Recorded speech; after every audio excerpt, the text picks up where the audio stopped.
then you will need to draw a card. Mm. You should have the Lost Island cards on your screen now. Oh, yeah. You should be able to Nifty. So do I choose or draw? draw. Draw one card? Yep. Okay.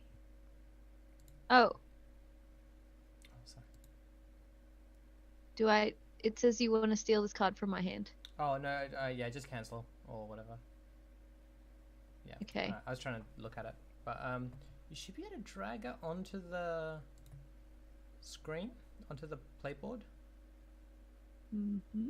Yay! All right, that's our first one. Ooh. Yes. Ooh. Okay.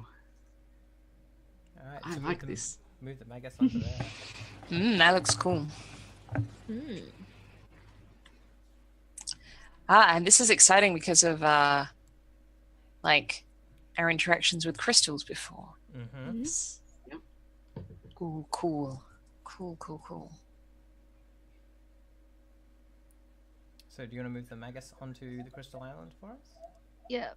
Which one? This one? The Yep. broken sword. Okay, it's gonna go underneath Oh, if I try to put it.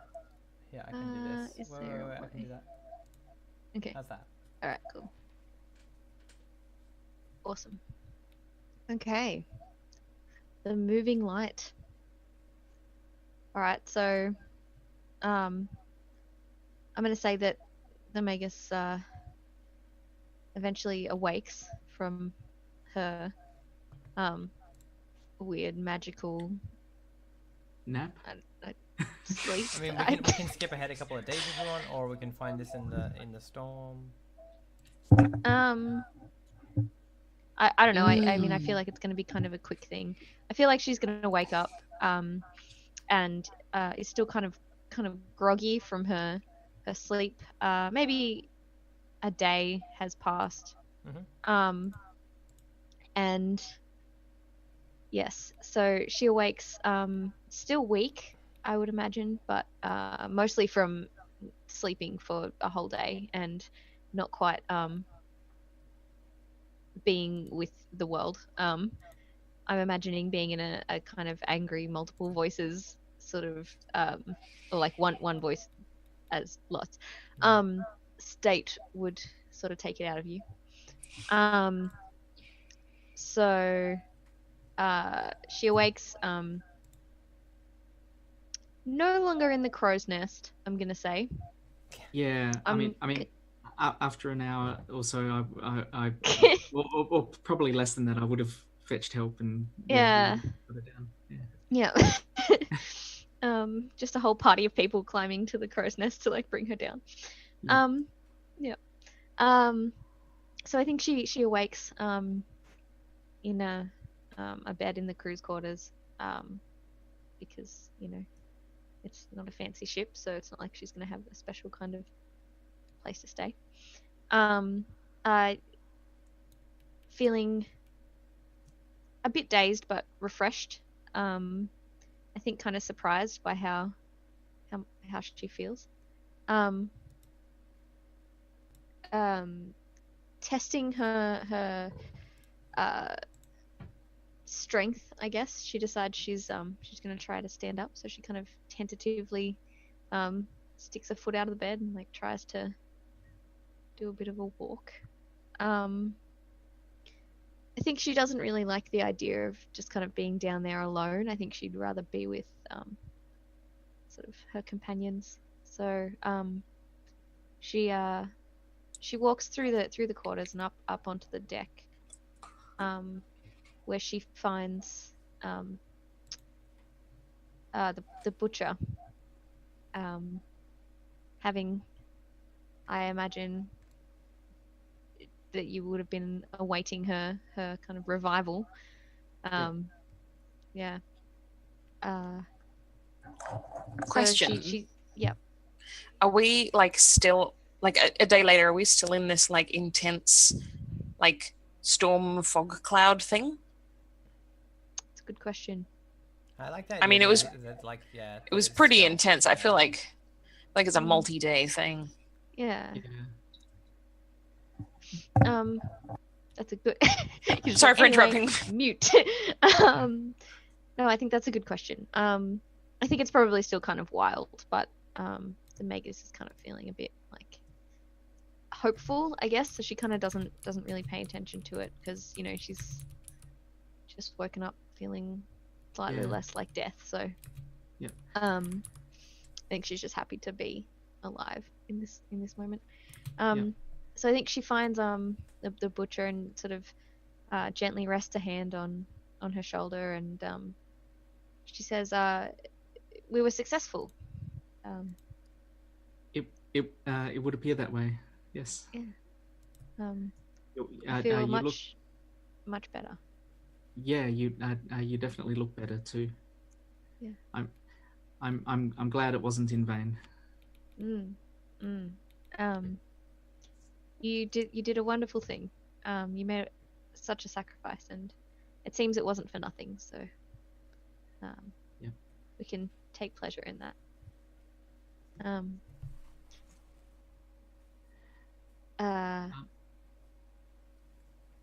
I think I was. Yeah, go. Oh, I was just going to say, Grandmother Black just informed me that we're getting close to land. I think she kind of like squints a little bit, looks off into the distance, and she's like, "Ah, yes, I see the light. I wondered if we would pass by here." Yes.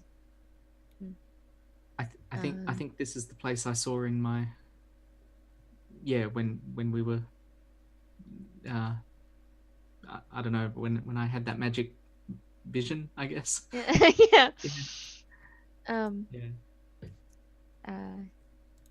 There are many stories of this place. And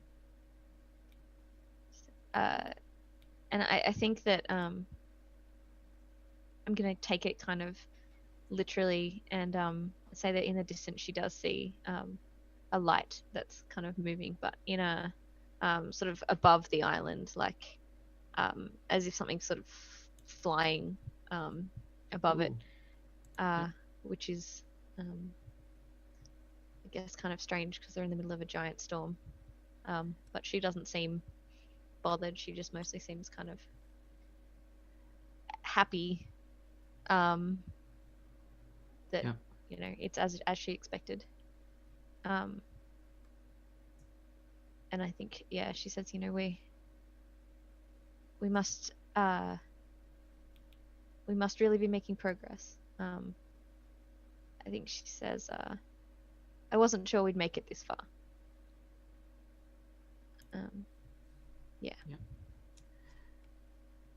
Okay. Cool. So, that's the scene. Yep. Yeah. Yep. Cool. All right. Everybody's happy for that to be the scene. Yeah, totally. Yeah. Yep. All right. Well, I might take. I think I'm after Jess, aren't I? Yeah, I am. Cool. Yeah. All right. Cool.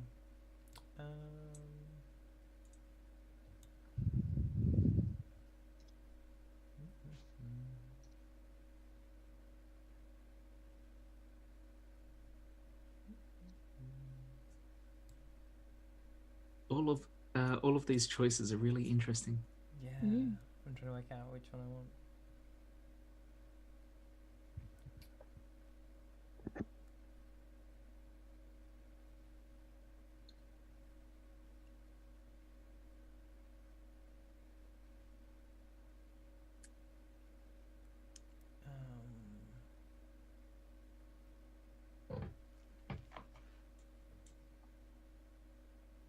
Sun Lake.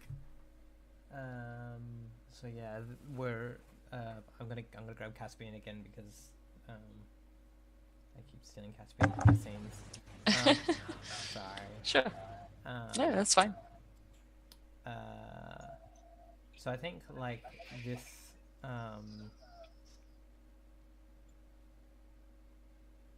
Actually, no. I'm going to get Fawn because I think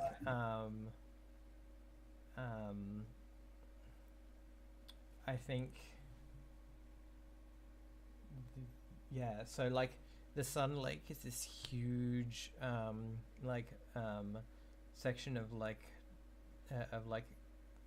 salt water on the Crystal Island, which is all like stone and crystals and things. And like it's where like on like a high tide, like the water flows into this lake, and then between then like the salt like crusts around the edge, and the middle of it makes this like mirror. And I think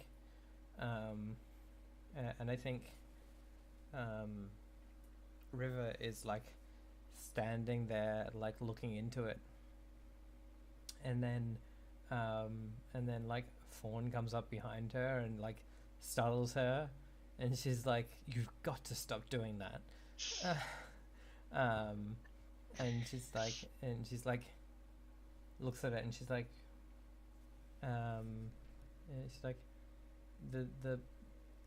this lake, it reminds me of the scrying pool in the Rose Gardens back in Ravenhall.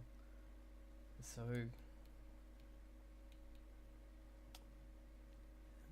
I don't know, I sense the same death in it.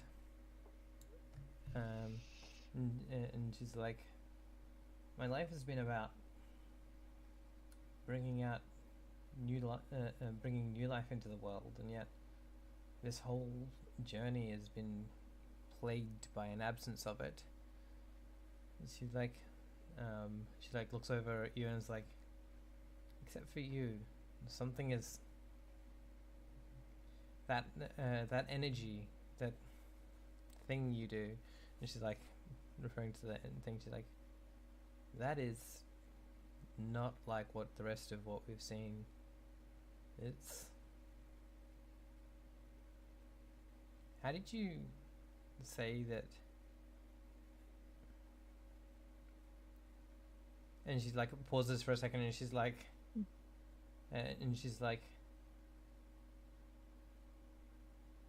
do you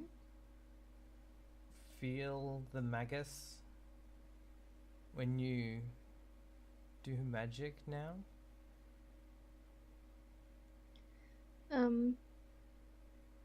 I think Fawn kind of looks down at her hands, and kind of they're not, doing their glow, but she can feel the energy.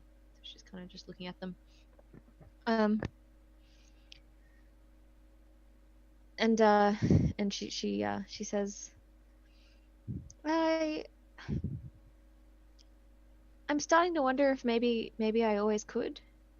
I'm just more aware of it now. I understand why you're confused. I've been questioning it since it happened. I know you're asking what happened, why this happened, and they're questions that I... in Stormguard Keep, did you? Sorry? You didn't sleep with anyone in Stormguard Keep, did you? No. She's like... No. She's like,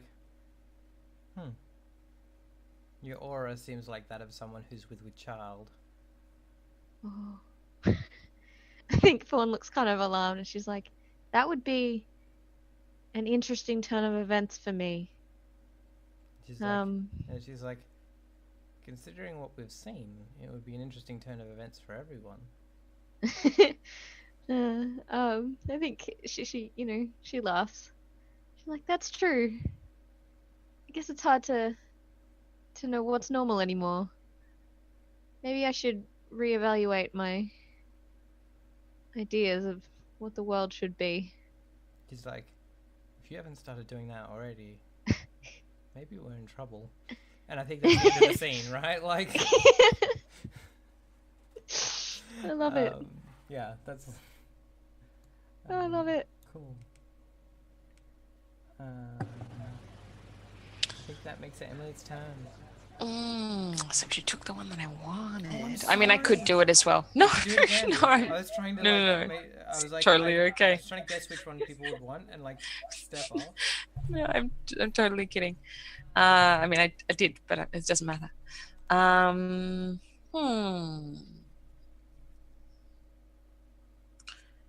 Um.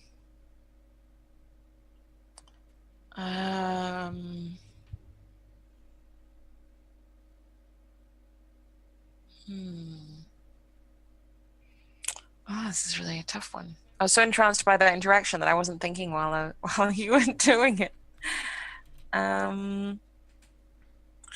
Okay. Yeah, I think I'll just do a little. I'll just do a little one. I'm gonna go the Shard Veil. I'm gonna go with the Shard Veil. Okay. So, yeah. So we see the back of Caspian, looking out to sea, and yeah, they're in this kind of like gully between these two sort of like jagged cliffs of crystal, and I think they're like picking up these little kind of like crystal pebbles that are like on the edge of the water, and just sort of like each one they're kind of looking at, and then just like bringing their arm back and skipping them across the like flat water, and I think like I get the sense that like at least at this point the fog cloud that they've been in this whole time is like still very like present and kind of like hanging about the island, but there's no like movement of the wind or lightning or anything anymore. It's just this like completely sort of dead silent stillness of the fog, and yeah, so like when they skip these rocks, you know, you can hear the sort of the sound of it like going across the surface of the water, and I think someone has walked up, kind of like maybe this is happening while River and Fawn are on the other part of the island, so I think maybe it's Elamura has like kind of walked. Oh, sorry, yeah, you're right, the butcher. Don't know who that Elamura person is. That's not anyone. Yep. The butcher has walked up behind them. That sounds like a terrible scenario. Did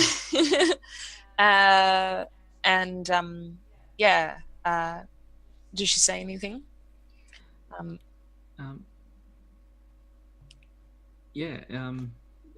I walk up and say that this is a beautiful place. Yeah. So Caspian turns around and sort of like looks at you, and they look a little bit like sad or something, and they just sort of nod and they sign back. It is. Yeah. I can't help but recognize, like, you know, I can't help but see similarity between this island and the cavern that we passed through, and the crystal shards, you know, that we picked up. Do you know if are they connected? So they look down at like the one that is in their hand for a moment, and they kind of like sort of nod really kind of like thoughtfully, and they say they sign to you. I'm not sure. It feels like they're connected. Maybe this was something living a long time ago. Yeah. It feels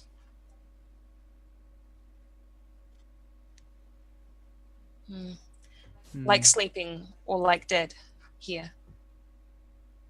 And I think like they seem to struggle with like they can't quite work out what word they want for that. Like like neither of those words are really the right word. Yeah.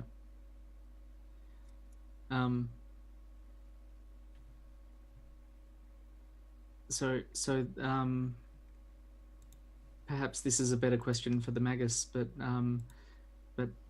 back in the cavern, she mentioned that the shards may want to see the sunlight again. I was thinking perhaps this would be a place to leave them.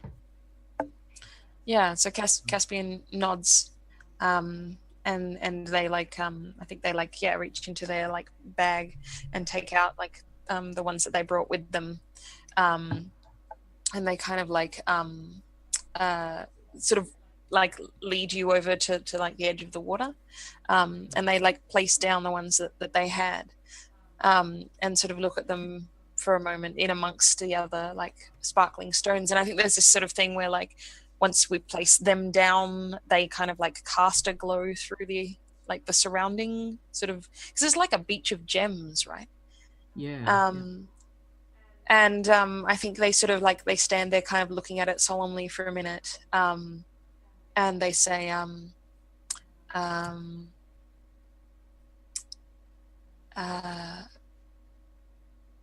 yes, it is right that they should come here. And then there's like a really long pause, and then they say, to rest. Yeah.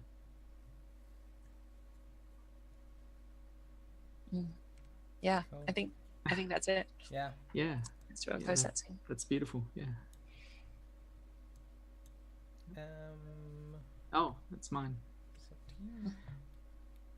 I wasn't thinking of what to do. I know, right? It always happens to me. I'm always like, oh, that scene, it's so fascinating. Oh wait, I have to make a choice. Yeah. Yep. I think I'm going to go to the Singing Mountain. Yeah. So this can be like, I don't know, hours later. The Butcher of Stormguard decides to sort of go up to the top of the mountain. Like, you know, she's sort of, I guess you could say she's sort of drawn there. Like, you know, she feels a compulsion to go there. Like, can feel a sort of vibration or something coming from it. And yeah, so she like, you know, it's not a big mountain. It's, you know, but she climbs it, and as she approaches, you know, as she gets closer to the top, she can hear this kind of tune, which, like, it's sort of this eerie alien tune, which or you know, well, song, I guess, that seems to be playing through the crystals, like sort of coming from everywhere but nowhere at the same time, and yeah, That can be it if you want. But like, yeah. I mean, what do we see? I think I think she. Sorry. What do we see of the butcher in that? Like what like in response? Yes, I was going to say, so she just sits there for a while and reflects on, you know, sort of the events that have transpired recently, and her lack of a name,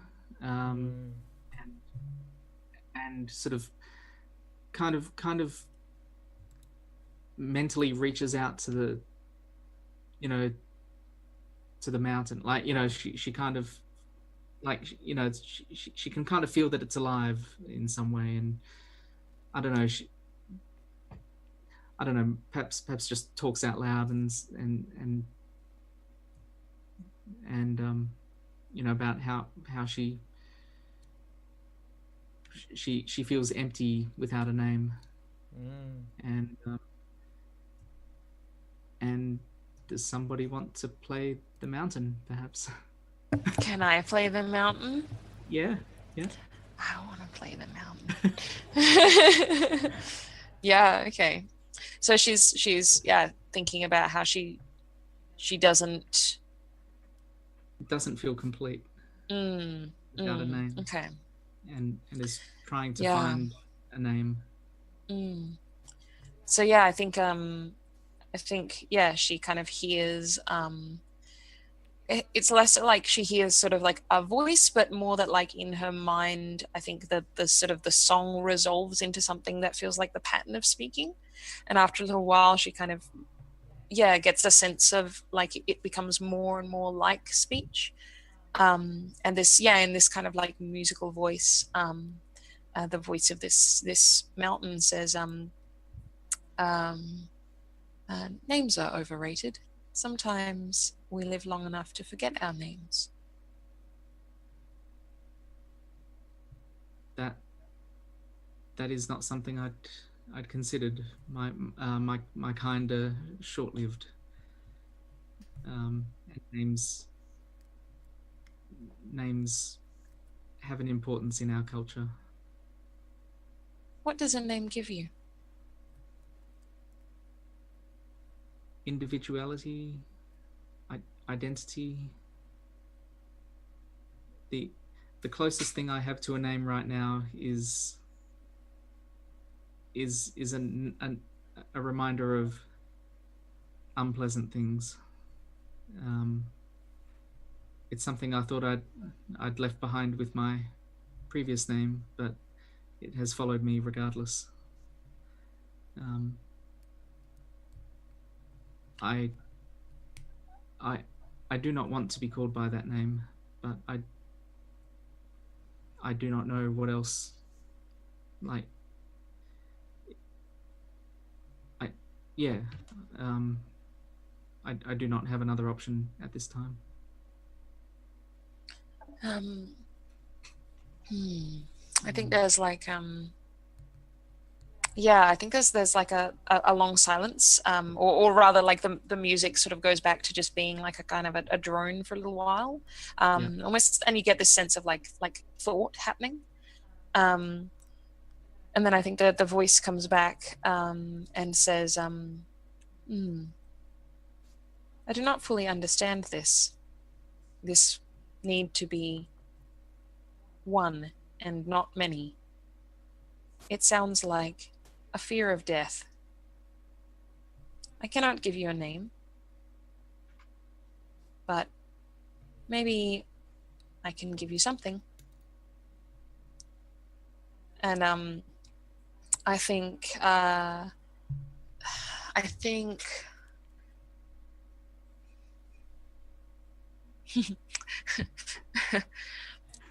risk of being a bit like the artist formerly known as Prince and now known as the Symbol, I'm wondering what kind of name a singing mountain gives you, right? Like is it as simple as like it gives you a song and the ability, like a sound and the ability to make it, or something like that, or is it like, do we think it's more complex than that? Opening it up to the group. I don't know. I think actually, I think it's not a name. I think while we're all like collecting superpowers and whatever, I think like the mountain like tells you to wait, like to sit a while, and like I think we maybe have a sort of like little kind of montage of like the character formerly known as Elamura like sitting and being sung to like by the mountain, and I think there's like I think it somehow like places a kind of resonance inside of her, like something almost like a core that is kind of like vibrating, and I think it's like something that like builds up in her as she's lying there, and like maybe when she leaves, she can still feel that there's that like a constant hum, like a little kind of like something in like the core of her chest that is just kind of like vibrating slightly. like a connection to the Mm. a, a, Mm. like a bond, I guess. Yeah, or something. Cool. Mm. Okay. I'm getting to play all the coolest characters this time. This is Yeah, great. yeah, I'm wow. having so much fun. No, that was really good because I, like, yeah, just out of character for a sec. I had no idea what I was doing with that scene, but yeah, it worked out really Yep, well. that seems to be how it goes all the time, right? Yeah. I'm just Cool. looking at the time and where, because you've got to be at a different thing in like 45 minutes, okay? Yeah. Well, in an hour, but I need a bit of time to Yep. get ready for that. How are we So, doing on the map? Slow. Okay. So, All right. what I'm suggesting is that we do the Cave of Dark Colors, or whatever. Whatever Jess wants to do, and then we might skip the other two islands. And I don't think we'll do the last scene, but we'll do the second to last location and try and keep it snappy. Yeah, that sounds good. That's a good way of doing it. All right. Be creative. Yep. Alright, well, let's do that. Okay. So me. Yeah. All right. I mean, what I planned for this is kind of just short anyway. Okay. Cool. So I'm imagining they're surrounded by these crystals that Fawn has already kind of indicated that she is sort of hesitant to go near. So I think she's sort of in a bit of a dark place as it is. Probably confused by what River told her as well. So while this is happening for everybody else, I think she goes walking and ends up in this cave. And she feels happy for a moment because she's not so close to the crystals because it's it's a dark cave. It's not being lit up by these things that she's been surrounded by, and she just for a moment feels sort of at peace. Not at peace, but like she can. This is somewhere she can think about who she is, why these things are happening, and etc. But as she sits down sort of against one of the walls that she thinks is bare, I think that she reaches out to sort of steady herself so she can sit easily, and her hand accidentally goes near one of the crystals that she kind of hadn't really seen near her. And in doing so, a little bit of electricity comes out of her hand and kind of jumps between her hand and the crystal that's beside her.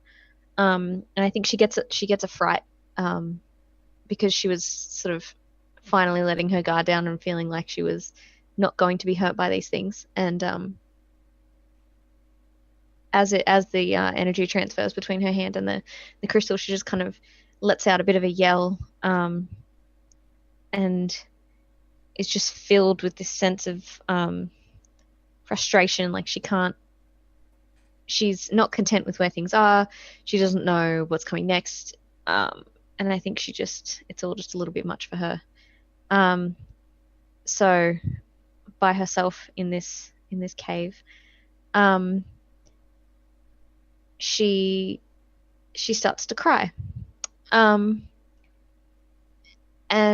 I think it's just kind of been building up for quite a long time, and she just needs this time to herself to just sort of let it out. And as much as she is trying to not to go down that road, she's the thoughts that are coming into her mind are sort of you know, it's because of this magic that she's feeling so isolated from everybody, and that she's feeling so upset. And just for kind of a moment, she starts directing her anger towards magic in general, and she just becomes so antagonistic towards it, and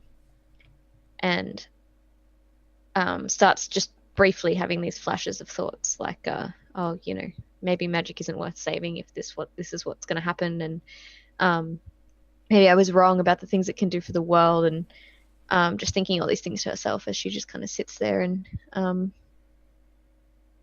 just sort of cries for a while. And I think that's kind of the whole scene. I think she just sits for a minute and kind of breaks down a little. Yeah. Okay. Yeah. I think